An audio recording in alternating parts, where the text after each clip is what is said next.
Hoy vamos a conversar en la primera parte del programa con Rafael Simón Jiménez, político, profesor universitario, historiador, economista, bueno, barinés. ¿Cómo está? Mucho gusto, Vladimir, encantado de estar aquí. Un placer tenerte por aquí, Rafael Simón. En la segunda parte estaremos conversando con Franklin Rondón, quien es presidente de FENTRACEP, porque también hay muchos temas sobre la materia sindical, laboral.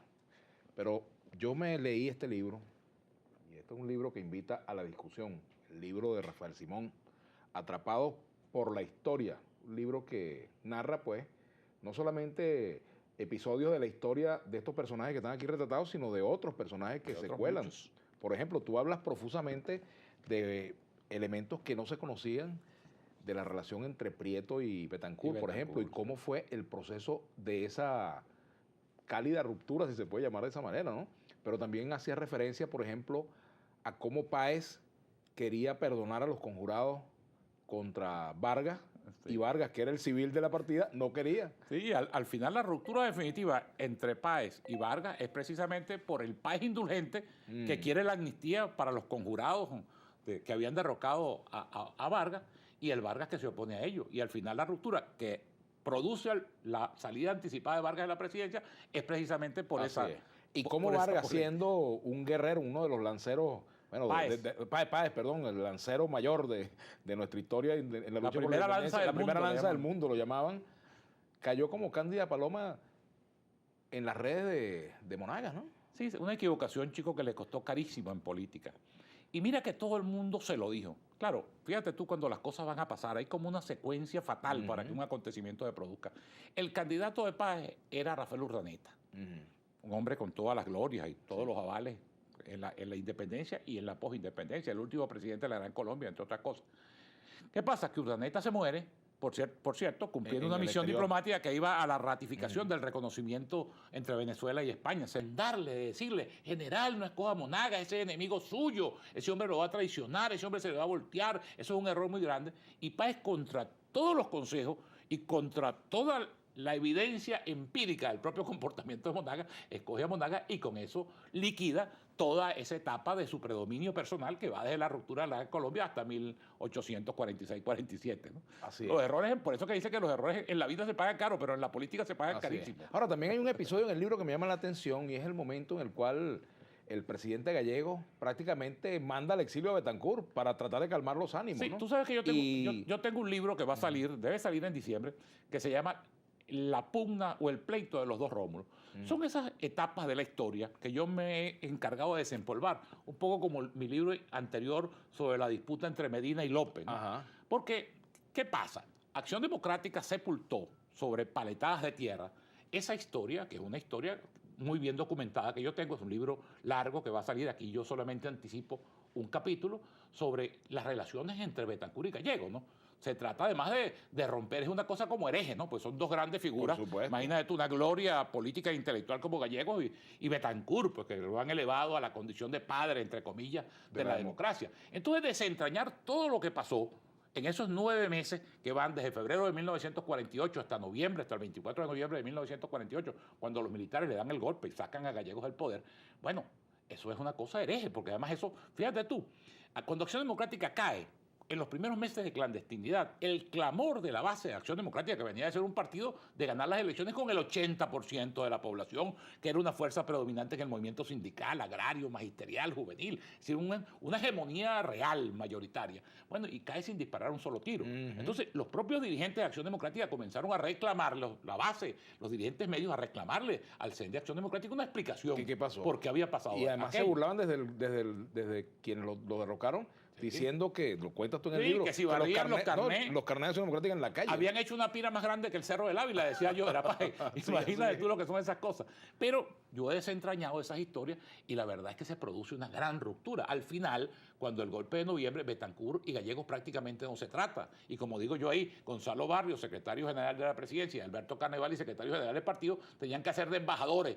Eran el correveidile o el lleva y trae, por decirlo coloquialmente, entre uno y otro. Y en algún momento, a través de Ricardo Montilla, y eso está testimoniado por el propio Betancourt, porque yo en estas cosas conservo las fuentes originales para que la gente no crea que hay falsificaciones. Esas cartas de Betancourt no se pueden buscar, chicos, no se pueden leer. En los archivos publicados por la propia Fundación Betancourt, eso está Están todo ahí. muy bien documentado. Interesante. Es decir, es una cosa que está, por eso te digo que no hay ninguna intención de calumniar o una intención subjetiva. Ahora, fíjate de que con los torcer. adecos pasó en un tiempo lo que pasa con el chavismo.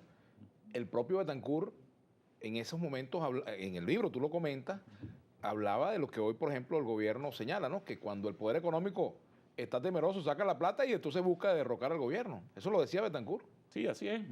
Fíjate tú, esa es parte de su polémica con... Primero, fíjate tú, Betancourt es un personaje muy singular, ¿no? Y además un personaje de verdad muy atrayente. Como lo digo yo fui antibetancourista casi instintivo en esos años de la violencia de los Es 60. que los que venimos de familia Claro, comunista, entonces, eso nos lo dieron en el una cosa- tetero, ¿no? Claro, en el tetero. Yo incluso le decía un poco echando broma el día del bautizo del libro de Virginia, Retrato en Familia, porque estaba allí Pompeyo Márquez, que es como mi padre, hasta biológico, pues es un hombre al que yo adoro personalmente. Pero yo le decía a Virginia, mira, qué contradicción tan grande. Pompeyo aplaudiendo aquí, y este fue el que me enseñó instintivamente a mí que era un niño a tenerle rabia a tu papá, sin saber ni siquiera quién era. Pero Betancourt, fíjate tú, Betancourt se opone primero a que Leoni sea presidente. Claramente, Leoni es impuesto por el Buró Sindical de Acción Democrática contra la voluntad de Betancourt. Y Betancourt en un CEN, donde va con un grabador y graba la intervención, dice prácticamente que a Leoni lo van a tumbar, porque Leoni es un hombre que le falta carácter, que le falta autoridad. Un poco lo que decían los comunistas, por cierto. Yo recuerdo que en esos años de la lucha armada...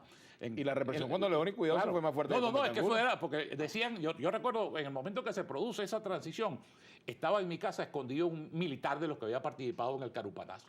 Y yo recuerdo que él decía, bueno, bien bueno lo que pasó, ganó Leoni, porque vamos a reconocer, Betancourt es un tipo con carácter y autoridad, pero este es un pobre hombre, este lo vamos a tumbar en 3 meses. Resulta que Leoni, toda la represión y todo el capítulo de la derrota definitiva política y militar de la insurrección es de Leoni, ¿no? Es una cosa increíble. Pero luego... la polémica de Betancourt con Prieto. Prieto era el más betancurista, yo lo digo allí. Prieto adoraba a Betancourt, le rendía veneración. Cuando tú ves todos los testimonios escritos por Prieto, además, que son cosas que no se pueden después, no es palabra contra palabra, sino la tinta puesta allí sobre el papel, bueno, adoraba a Betancourt.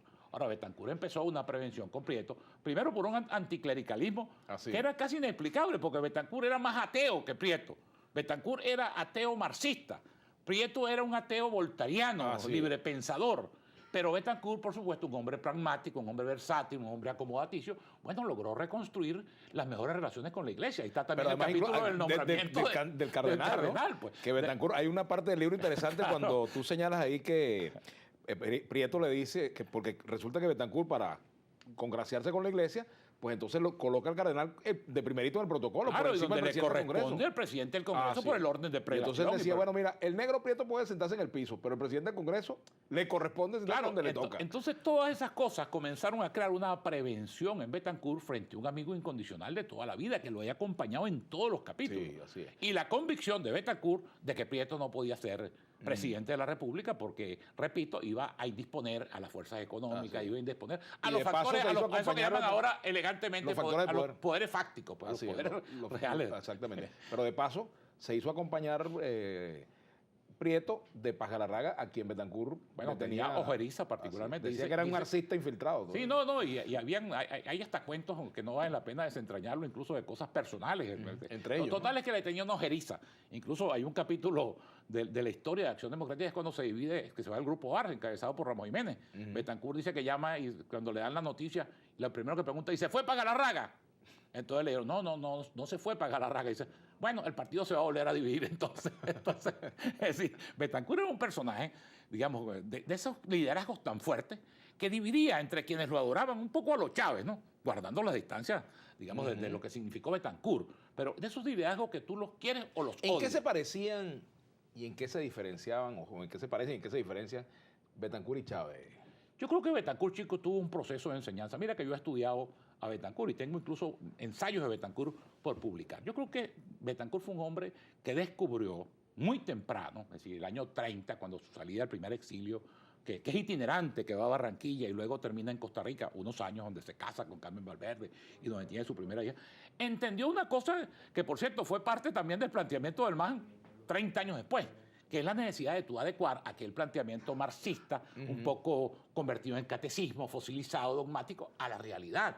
Entonces Betancourt, ¿cuál es la tesis fundamental de Betancourt? Absolutamente pertinente y absolutamente certera, que tú no podías llegar a Venezuela a construir un partido de la clase obrera en un país que no tenía clase obrera porque tenía un desarrollo industrial incipiente. Y esa es la polémica. Y fíjate tú que Betancourt siempre negó, por ejemplo, que él hubiera sido militante del Partido Comunista de Venezuela. Él decía que había sido militante en Costa Rica. No, pero lo fue aquí también. Bueno, cuando se funda el PDN, un comité organizador del Partido Comunista, donde está Gustavo, Rodolfo donde está... No. Juan Bautista Fuenmayor y Rómulo Betancourt. Rómulo Betancourt allí impone la tesis de que los comunistas no deben actuar con rostro propio, que deben buscar un aparato político. Es decir, que el primer PDN, lo que se llamó el primer PDN, que el propio Betancourt luego lo define como menestrón confusionista, yo me imagino que un poco los PCV de hoy, es decir, una cosa donde convivía gente de distintas versiones, era de alguna manera la cara pública del comunismo, pero de un comunismo que tenía que adaptarse a las realidades del país. Tenemos que hacer la pausa. Al retorno vamos a hablar de la segunda parte de esa pregunta. Usted hablaba de la diferencia y